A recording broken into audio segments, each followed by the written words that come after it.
Hey, what's up, everyone? My name is Kush Wave. Welcome to Handcuff Status Podcast.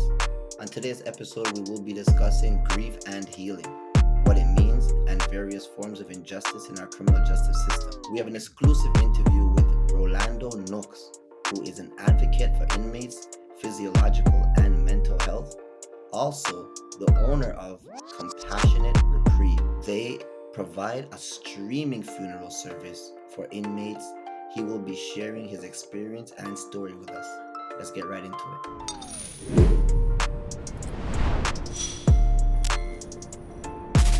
But before we get into the questions that we have prepared, could you please just give the viewers maybe a little background of yourself? Absolutely.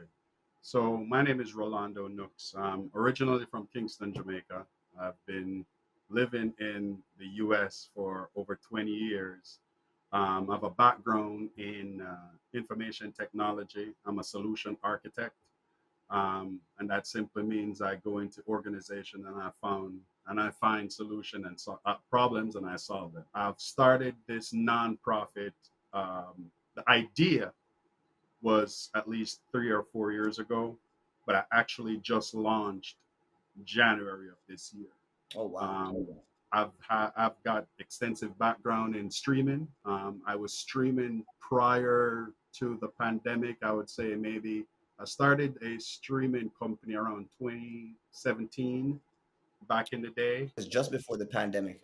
Just before the pandemic. So I've been streaming for a long time. Actually started streaming funerals for a long time. What happened was my my dad died in Jamaica and I flew back home, and my sister that was, on her way back to attend the funeral was not able to make it.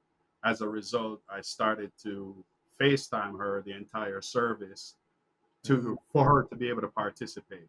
So then it dawned on me, like, if I'm having this problem, how many other people would be having a problem attending funerals? So I started down that journey of streaming funerals. I was just doing funerals only. So would you say that was your inspiration to going down this journey, or do you have another? I have another one. So I started streaming funerals as a result of that.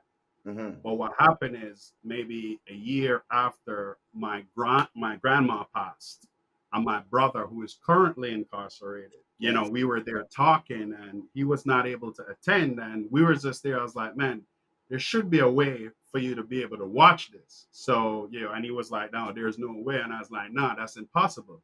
It's impossible for you not to be able to watch this. So I started doing research and come to find out there is no company on planet Earth who focuses on streaming funeral services to inmates. You're the first. I am the first. I'm also the first Black owner to do something like this. Even better. Even better. So what I've done is I've submitted a patent for this process, a utility patent, so we can be able to own this, because as you may know, there's more of us, or we're targeted to be on the inside as opposed to being on the outside. So I'm trying to protect us as well as trying to protect the idea and the concept. And that's beautiful, brother. I'm so happy that you're doing this, because like what you're saying, it's as if they're picking on us to be the first ones to throw in there. So, and this really does help. Like, there's so much good in this. Like, it's kind of strange that it's not worldwide.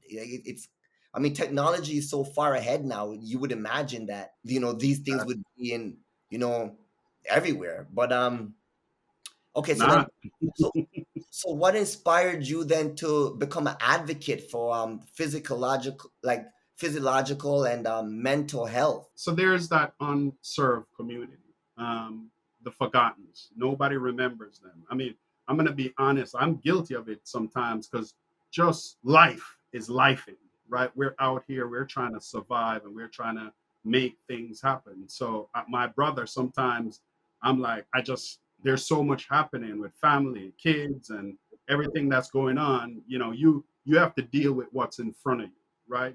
So the inspiration came from how do we how do we at least provide some dignity to the forgottens, I would call them, when in a tough time, because that's probably the hardest time of anyone, black, white, yellow. It's the toughest time that someone could ever go through. You're absolutely right. And I remember when I was in high school, I had a friend. He was very troubled, and he was getting shipped off, and he said to me, "Just don't forget me. Right, Just don't forget me." That's all he said to me. He said, "Bro, like right, I'm gonna come home one day, but just don't forget me, you know." So right. it's not funny, but it's ironic the way that you use that term, the forgotten ones, because that is what happens once they get thrown in there. Yeah, I mean, They the get kind system of is also designed to for you to forget them, right? exactly, exactly. Um, I was last week. Was it last week? Yeah, last week or week before. I was in Texas at a conference and I spoke there, and it was a real eye opener just to see that the persons that are in the persons in charge, the officers, and for the most part, they're just a number to them, right? It's I come to work, I'm Yeah, just here for the check. I'm gonna do this and then I'm yeah, out of here, you know. And it was very surprising to me. And it wasn't all, not all of them, but I would think that there would be a huge push or acceptance of this new technology in which it could help them, because what I've also found out is if you're on the inside and you're, for whatever reason, your parent died and you're not there for a long time, you're probably there a couple months, month, for whatever reason, a traffic ticket, some minor infraction, yes, you're not a criminal, and your parent died and you're not able to say goodbye, you're gonna have to take that out on someone, right? Someone is gonna feel it. So it's the officers that are in the closest proximity to them. So I would think it would be in their best interest to ensure that they grieve and they're able to express themselves, because now, as a result, they won't be in as much danger, right? And they could get home back to their family. So it's a ripple effect, right? It affects the officers, and it affects you and me, right? Because some of these people are coming back out to be our neighbors, right? They're our family, they're our loved ones, right? And I'm not advocating for the serial killers or anyone like of that. course, of course. I'm advocating for the The we made mistakes, the mistakes. Yeah, mistakes, the mistakes. mistakes. That's it. We We all all make all mistakes.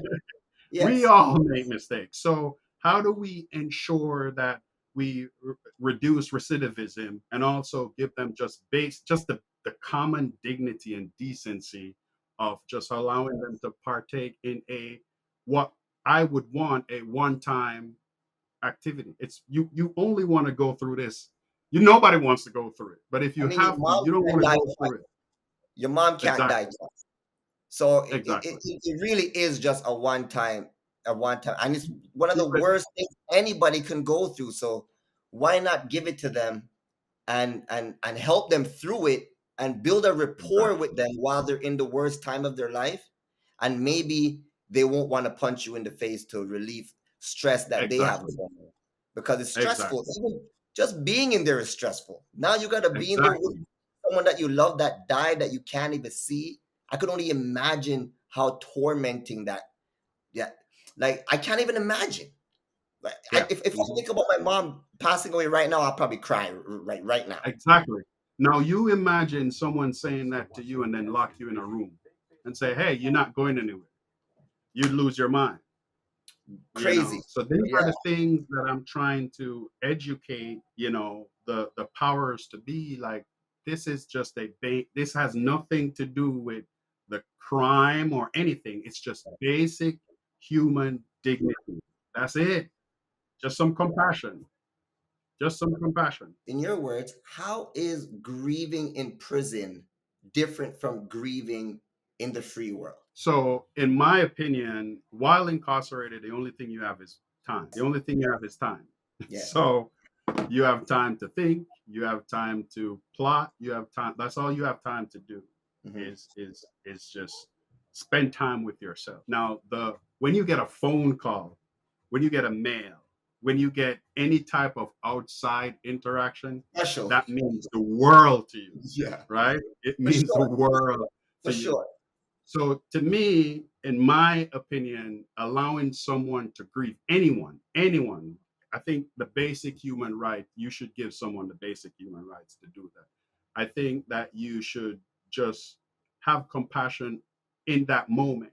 We're not saying forget the crime or forget what they did, because they're still in there for what they, every crime deserves, you know, but have some human compassion. Yes, yes, and I strongly believe that if we start there, then we'll be able to fix other things that But there has to be some sort of humanity involved in this and rehabilitation, or else just like what you said, when they're released and they're our neighbors and our loved ones, and they haven't had any rehabilitation, like what do you really expect, to come out of that? I Um, think one of the things they also forget is that time stops when you get through those prison doors. yes, Technology, everything that the last day that day when you went in, that's where your life actually stops. So we want to be able to. I also talked about at the conference is what would a smart prison look like? In other words, it doesn't have to be dark and gray. It doesn't have to be depressing, because it's not only depressing to the inmates, it's also depressing to the officers. So everybody leaves depressed. hey, that's also by design too, right? To set it up Right. where it looks gloomy and gray. And I've talked to a lot of correctional officers, and even Mhm. they take a lot of leave, a lot of time leave, because they're doing time too. Exactly. Exactly. Exactly. It's as if I'll share a fact. I'll share some facts with you. Do you know that correctional officers are 30% more likely to commit suicide than an officer that's in the street? I never knew that. 30%. I never knew that. Wow, That's crazy. that's a high percentage. That's a high percentage. Yeah, man. 30% more likely to commit suicide than the officers that are out there kicking down doors. Wow. That's how bad this thing is. Because they're seeing it, like they're seeing it live. And to like anybody that sees people going through what they're going through, like that, like the worst times of their life, like that, if you have any sort of conscience, yes, you may have to be tough on the job to keep your job. You may have to turn the other cheek because this guy's higher in, because they have CO, they have CO2, they have levels, Right, right? right, So right. maybe this person is higher than you may have to turn your other cheek. You don't want to write him up, you don't want to lose your job, right? But when you go home and you look yourself in the mirror and reality hits you that you're in there to help these people. You made a vow as a correctional officer to help these people. And when you have to turn the other cheek, I'm sure it's eating up a lot of them inside when they go home. And that's why the suicide rate is Absolutely, so high. absolutely. Because they Um, they're not they're not necessarily trained to. They're trained to secure and lock down, right? Most of them are not trained to deal with death. no, So when an inmate commits suicide or hurt themselves, they're not trained. That's not what that wasn't on it's the job description. not in the job, no. Right? So there's a lot that they have Serious. to do. So Yes. it's just a ripple effect. It's an ecosystem that needs to have some fresh eyes. It was prisons and jail were designed a million years ago, a long time ago, with a mindset of keeping down, but it's not working. Right? It's just not working. So fix. We need to talk about how we can fix the system overall. If we're gonna get rid of Jim Crow, then we should fix everything that Jim Crow had his hands on, Exactly. right? Exactly. Yeah. So Exactly. I need to agree with that. I need to ask you, what does grief mean to you now after working closely with so many who's experienced it behind bars? It's one. It's more real to me. Thank God, I throughout my lifetime I didn't deal with a lot of it, but the ones who did pass, they were very very close to me. But when I have to hear the story, when I have to sit and listen to the moms calling in saying, I need your help. And they're telling me about how the person passed. This has nothing to do with me streaming to their loved one inside. They're just venting. They're Venting. just telling me what's going on so that, I'm a ear that's not going to judge because I don't know the situation, right? I'm a complete stranger. So they're just pouring it out on this complete stranger for whatever reason. That's a lot That's a for lot. I me. was just gonna ask you how are you even able Yeah, to absorb that's to it's a absorb? lot for me. It's a Yes. lot for me. I have to actually pass some of those things off Hmm. because I would I can't help but to show some compassion. So it's almost like I'm hurting as well. You're gonna break down too. Right, Yeah. right. So it's not easy dealing with grief, right? Especially, when you have to listen to it, and worse when you're in that situation grieving and there's nothing you can do about it. That's the thing about grief. You can't do nothing about it. It comes on, there's nothing you can do. Like, it's not a workout that you could go and lose some weight. All you you have know is condolences. that's all you have. You have condolences and you have your Yeah. mental health. Yeah. That's it. Right. So how do you manage that? So to me, I used to be totally transparent. I didn't understand it until I was really in this business. To me, it's okay, they died. It's a part of life. You can take a couple of days, but then you have to snap out of it. That was my perception before it,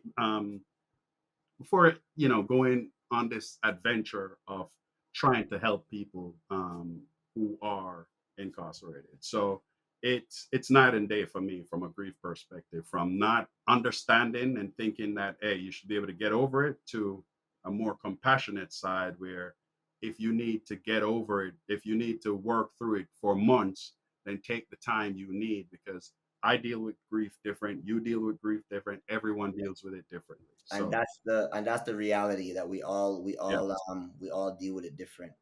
yeah. Why to you, like after you've dealt with so much inmates that have like gone through grief, right? Why is acknowledging grief behind bars crucial part of healing and rehabilitating? Well, to me, I believe that you can't pretend like it doesn't exist, right?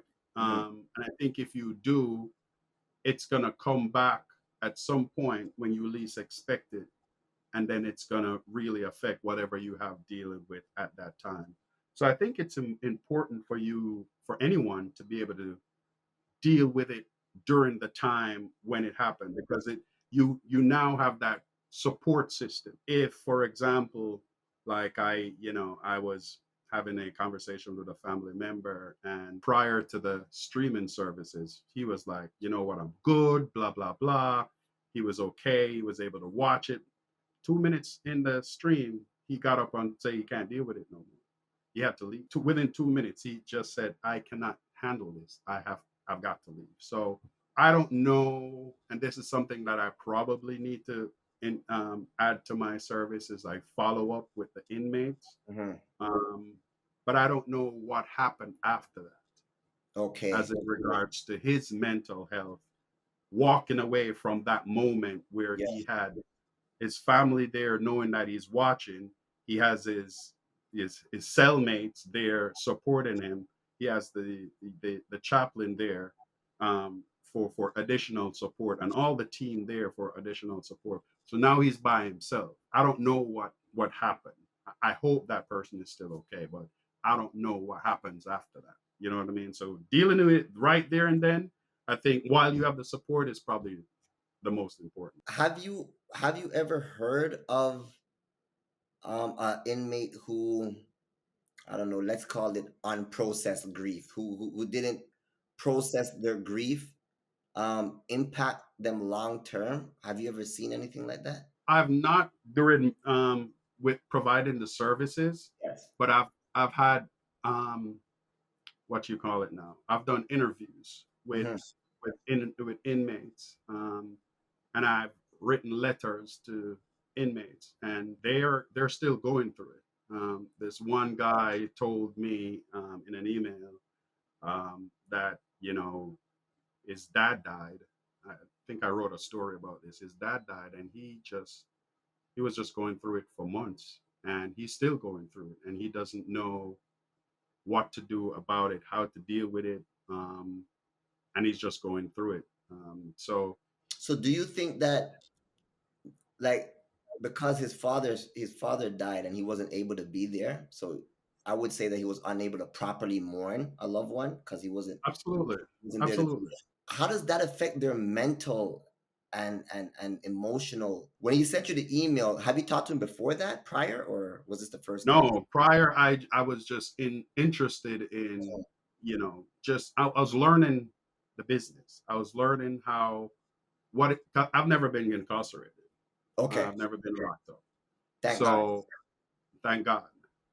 I need to understand what it's like. What do you think? How do you go through it? How do you manage it? Who are your support system? Who are your not? I needed to understand. So I was engaged in the ministry of reaching out and trying to understand. And why is it that you do what you do? What happens when this occurs? Um, so I would say I need to understand a little bit more. This is why I say I need to follow up more as a service. I don't have a true answer to that. I think I need to do some more That's fair. research on No, it. that's fair. That's fair. Um, what are some ways inmates can begin to heal, even with the like within the limits of the prison system? I would say. Absolutely, that's a great question. I would say the healing process is communicate, talk about Come it. Yeah, talk about it. It helps. It helps when you talk to your cellmates, the people around you, because that's who you spent most of your time with. That's your new family. Talk to them. It's okay to be vulnerable. It's not weak, because nobody wants to be weak. The officers don't want to be weak, and the person incarcerated don't want to Especially be in weak. there. Right. Nobody wants to be weak, but you can be emotionally vulnerable. And I think you can be strong and be emotionally vulnerable at the same time. I think two things can exist at the same time. So I would advise talk about it. You have a friend that you could talk about. I'm setting up a call center, still in the works, where you can call and talk to somebody, because sometimes all you need to do is just talk to somebody. Vent, like what you were saying. Vent, right? Because right, remember, they're forgotten. You're busy. I'm busy. We got family. We got kids. We got so if there was a way for them to just talk, hey, Yes, get how it was out. your day? Yeah, Exactly. just let it out. How was your day? How are you dealing with this? Is there anything that you need? Blah, blah, blah. So I think the number one thing I would say or recommend is talk. Open your mouth. Talk about it. Because once you talk about it, everything else is a ripple effect. There's no medication that's going to fix it. If the person has already passed, there's nothing you can do about it.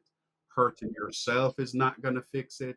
So open up yourself, be vulnerable, and communicate. That would be my recommendation. Beautiful. Yeah. I think communicating is also a great way to deal with things that are on your mind and weighing over your head. Sometimes it's good to just Absolutely. get it off, right? Absolutely. Um, Absolutely. compassionate reprieve. Please, for the audience, could you tell them what reprieve means? I'm sure not everybody knows what that means. So reprieve is a temporary release. So in other words, you get a break. It's a temporary break from whatever you're in. So it's compassion with a temporary release. That's how I came up with the name I of the love company. that creativity, man. I really Yeah. do. That's why I So wanted you to explain it. so I try to marry both, because both are needed. You need that 1 hour or 2 hour to grieve or to say your last goodbye, but someone needs to have some compassion to recognize that. So marrying the both, I know the name is kind of long, especially when someone is trying to email me. But it's important for us to send a message immediately, um, when you're engaging with other folks. Could you, all right, for because we have people in America that do watch our podcast, right? So for them, right? What is compassionate reprieve and how does it work? Like how can they use this service? So, Compassionate Reprieve is a 501c3 nonprofit. So we don't charge the facility. We we ask for a service charge from the family Hmm. because we have to hire people. We have bills to pay, right? But Yes, we're not in it for the profit, right? yes. We are HQ'd in Atlanta, Georgia. We service the United States, the Caribbean, and the rest of the world. So our service is not only applicable in the United States, it's wherever your family members are, we'll do the coordination. So how the process works is if you have a family member, say for example in Canada, right, and you're locked up in say Georgia, the family member would reach out to us. They'll give us the details on who you are as a resident of a facility, and then we'll reach out to the chaplain or the warden. We have an application process where we go through and we agree, we verify, hey, John Doe's mom had passed, and we verify that it's John Doe's mom and not just a random friend that's out there. Once that verification process happens, then we get the sign off from the warden, then we start working. We start doing the coordination with the funeral home. If the funeral home doesn't have the necessary equipment, we will ship equipment out, and then we'll stream the service back to our facility, and then from the from our HQ back to the facility. And why that's important is because we utilize AI to do content filtering. And what content filtering is basically, if for example El Chapo mom died and El Chapo family member reached out to me, and then El Chapo, they wanted to get a message to El Chapo, and someone comes up and throw some gang signs up to execute such and such.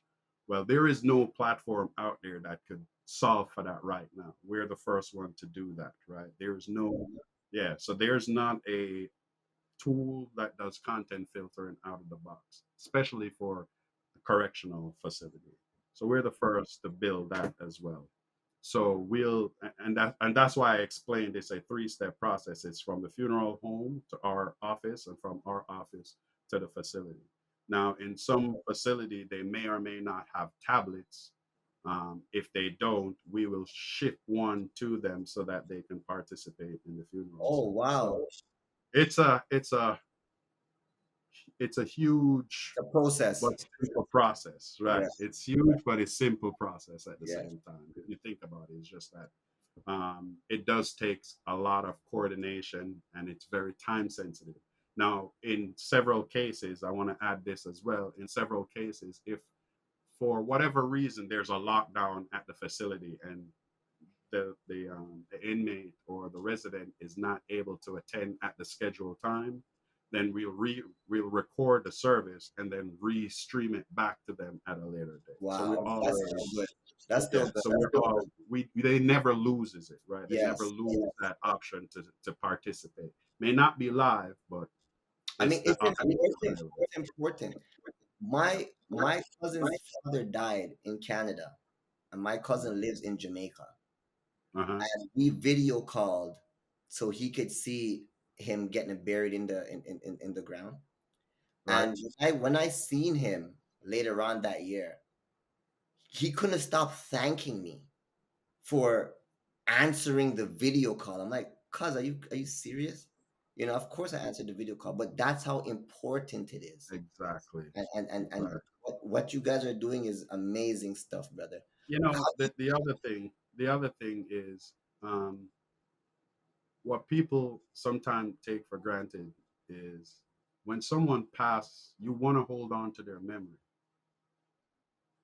But if you don't have any recording because it's easy to keep a picture, but that's not a true memory. You want to hear audio, you want to see video, you want to see emotions, right? So that's another area that we're working on to see if we could replicate using AI. It's very controversial at this point, but Yeah, use AI to replicate um, a lost loved one, yeah. right?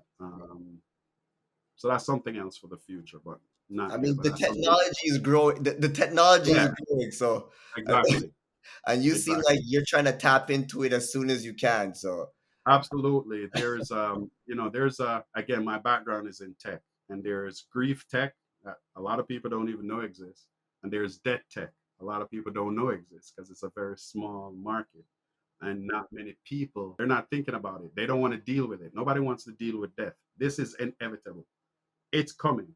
One day, it's not a if, it's a when, right? Everyone will die at some point. So we want to maintain that memory. We want to give you something that your uncle or your aunt, you could still see them laughing. You can have good memories. You can tell your kids, your grandkids. We want this thing to live on, and that's our goal, to preserve memory, to provide some dignity during these troubled times, and to allow persons who doesn't have a choice to be able to participate in that final. you said earlier that sometimes the prisons don't have tablets or computers, and you guys would ship a tablet out, which is amazing. What are the emotional impacts when an inmate is able to virtually attend a loved Oh, one's funeral? you have no idea the joy and not. I don't hear it directly from the inmates, but they tell their loved one, and their loved one calls me, and they are overjoyed. Let me tell you, they're so thankful. They're very they sometimes they want to, like, what can I do for you? I'm like, there's Oh nothing you can wow! really do for Oh me, wow! They want to right? give back to you. They want to give back to me, but my job has been done, right? I delivered on making one person either did not commit suicide, or I've reduced recidivism, or I've changed someone's life, right?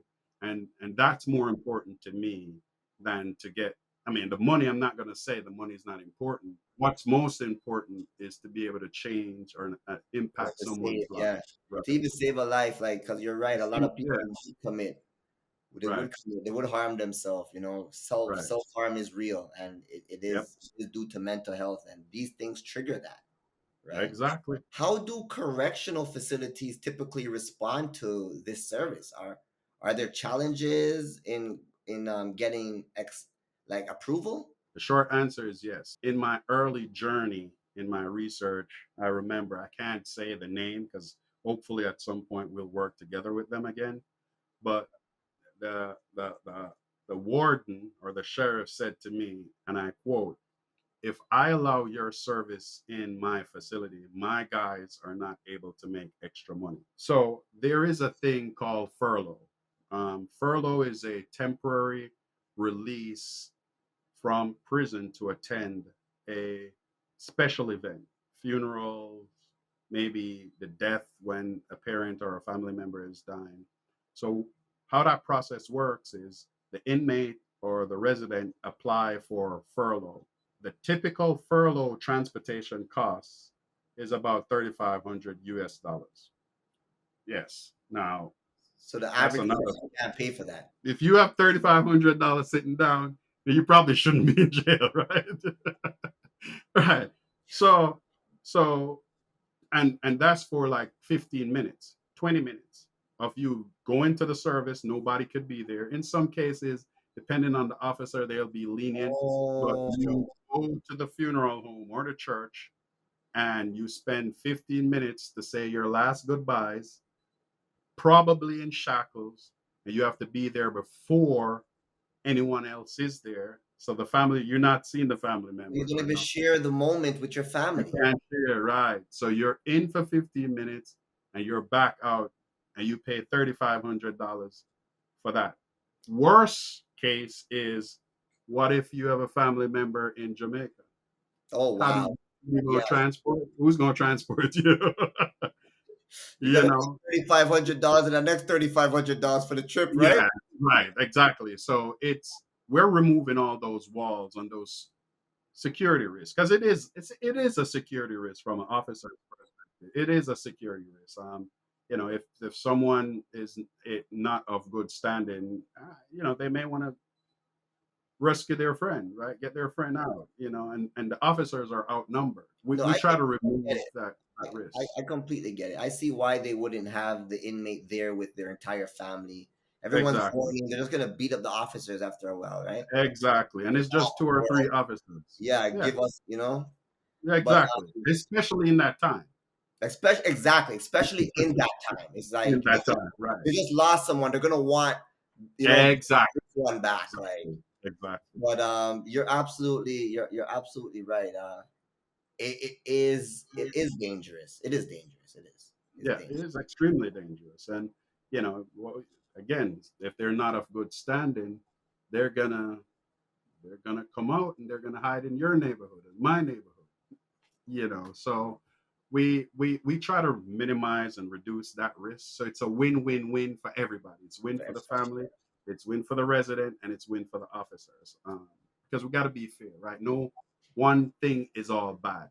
Everyone has a good side. Everything has a good side to it. Officers, they're not all bad. Some of them are, but there are some good ones, and there are some good inmates or residents, and there are some bad ones. And there are some good families and bad. Have you ever been at a funeral where you were broadcasting this, and like how is the expression of the deceased family members when they get to see one of their incarcerated family members on the screen? So that is a rare occurrence, right? They don't allow the incarcerated to be viewed like it's a one-way viewing. But I've had one where the incarcerated actually made a phone call and was on speaker in the church. And that Wow. was like a beautiful moment for everyone because that's the time where he could call someone, they could hear him, and they were going back and forth. Remember, typically when you call, it's a one-to-one, and when they call, they get probably getting mom, dad, or brother. So having a audience of cousins and family you've not spoken to in a while, you could hear their voice. It's just overwhelming. So I felt really good about participating in that event. That was a really good event. We didn't do the video. I asked for the video, but it was denied. I feel good, and I wasn't even there, so Yeah. imagine. I can only imagine how you feel about it. Right. Um, what changes do you believe are necessary in prison policies and normalizing grief support? We have to change the mindset. And I mentioned this earlier. We have to change the mindsets of the officers and the persons that are in charge. And the reason why I'm saying this is because the persons that are in your care and custody, the incarcerated, they're like your children. You tell them when to eat, you tell them when to sleep, you tell them when to take a shower. They're like your kids. Would you treat your kids like that? No, you wouldn't. So, and again, it's not a one size fits all. I'm not saying they're not bad ones, and I'm not saying they've Oh, not for committed sure, a crime. for sure. What I am saying is there's a way where you can lead with compassion, right? You can be strong with compassion. There's a way for you to do that. And I think that mindset, that cultural change needs to happen sooner than later Yes, for us to see any type policies and anything, because I've submitted to write a policy to allow streaming service because this is not in policy. This is not in policy. Streaming to inmates are not in policy. But what I did is I read the policy because the policy for furlough requires such X, Y, and Z. And what I did is I tailored my service specifically wow. to the policy that's in place. So you cannot tell a family member that you're going to deny the person a furlough, which 1% of incarcerated people who apply for furlough gets approved. 1%. So a furlough is meant for good. But if you can't use it, what good is it? They don't have $3,500 to use it. And they don't have to 35. That's the next thing. So it's not even that they're not going to approve it. If they do get approved, who got $3,500 to spend? Nobody got that. We need a mindset. We need a cultural shift for us to be able to impact those policy and rewrite those policies that are in place. So you said that we need to change the mindset. So would you say that would you say education? I would say it's a combination of a lot of things. It's education, it's rewriting the script, it's rewriting the change, the training, I'm sorry. Um, it's it's it's changing the current leadership. The current leadership is from Jim Crow's days. So they've inherited the same culture and the same mindset. So we have to remove that old way of thinking for us to move forward. And unless we do that, we're gonna still have the same. um exactly. It's just gonna be on a hamster wheel. It's gonna go on and on and on and on. You know what? That's you're absolutely right. Yeah. It the system isn't broken. It was designed like this. It was It designed. was designed like Yeah, this, yeah. exactly. It's not a broken So system. it's working the way it was intended. It's it's That's working. that's the sad part about it. It's working the way it was intended, but we're Yes. not in the 60s or the 40s anymore. We're in modern times and things have changed, and you have to, if you want, and again, prison system, jail system, it's a business, right? Maybe 80% of all these prisons are privately held, so they make money from persons doing wrong. And the recidivism, they want them to come back, right? That's how they make money. There's no It's not, job if they don't come back. There's no job. there's no job. The crazy thing about this is, do you, the system is so messed up. If you get one infraction, you are no longer eligible for certain jobs. So what does that mean? You got to go back in the system. You got to go back in the system. So it's such a huge And a small undertaking. infraction. And a small infraction. Small infraction. And now You are done. you're You're done. done.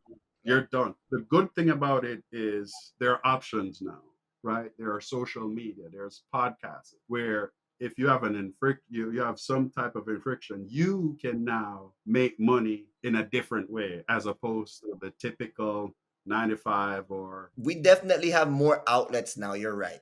There yes, is a lot more outlets now where you could use your creativity to exactly. to make money. But you're absolutely right about what you said before too. Is they that's why the school to prison pipeline is such a real thing, because you get in these little small problems at school. We're going through hormonal change and all kinds of things. Some people think that kids shouldn't even be in school at those times, that they should actually just grow and then learn. You know what I mean? And you get in arguments with people. You don't know what's going on at this child's home, if they have an abusive home, if they don't have a loving home, and they lash out on somebody that was bullying them or just said something mean.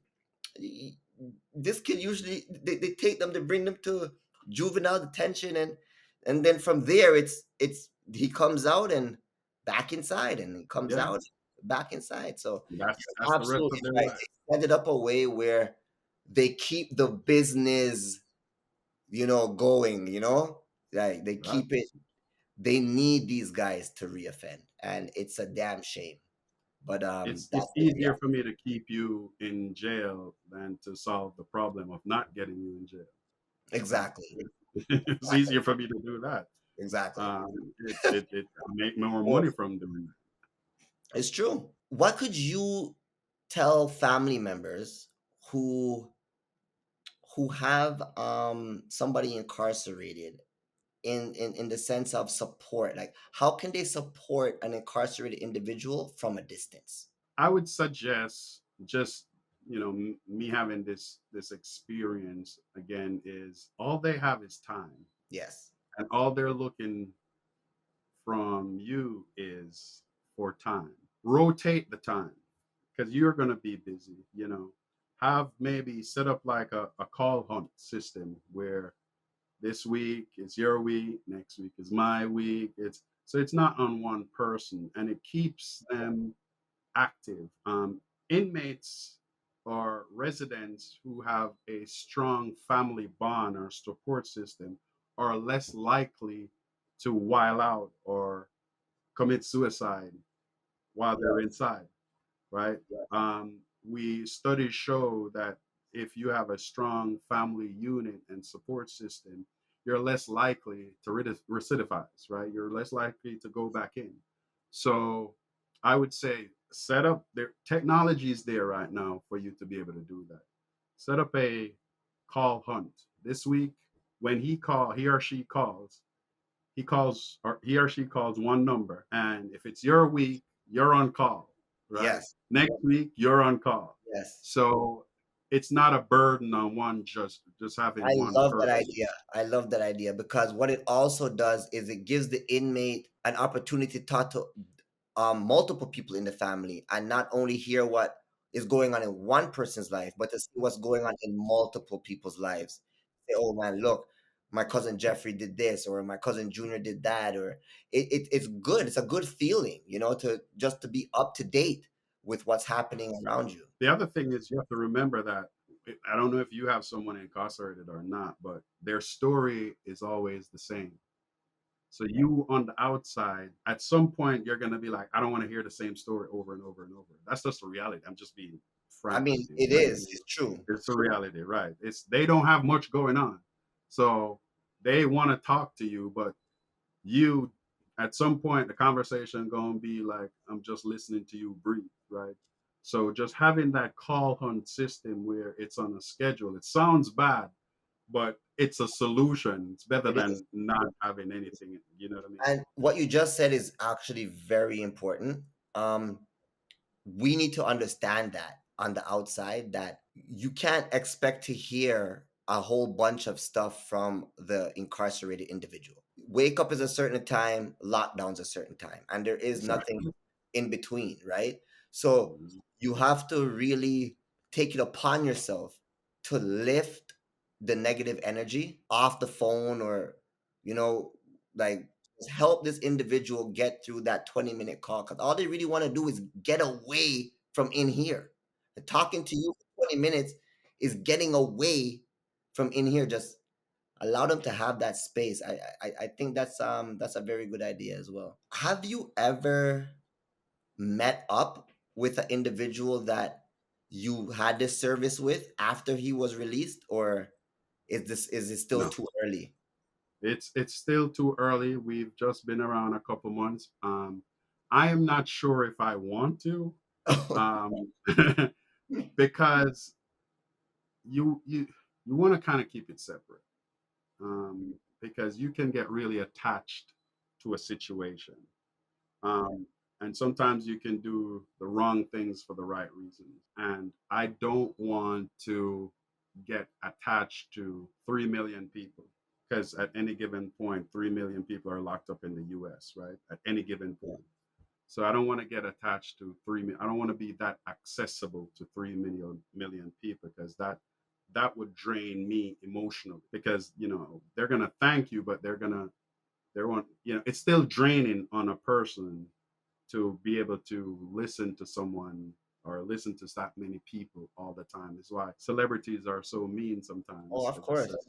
just too much. No, you're absolutely right. Even a husband listening to a wife, or a wife listening to a husband complain about their work every day is draining. So It's you could draining, only exactly. imagine. You could only imagine when you're hearing a depressing story. And you're, I could see where you're coming from, where you're saying that you may not want to, because it is. I don't want to say a burden, but it is a lot to emotionally take on somebody's grief, and then try to build them back in in the free world is very, very difficult, because rehabilitation isn't there in the prison system, so you're gonna have to be doing all the rehabilitation yourself. We would like to thank Rolando Nooks for sharing his story with us today. For all those incarcerated, remember freedom is a must. Free all the lifers.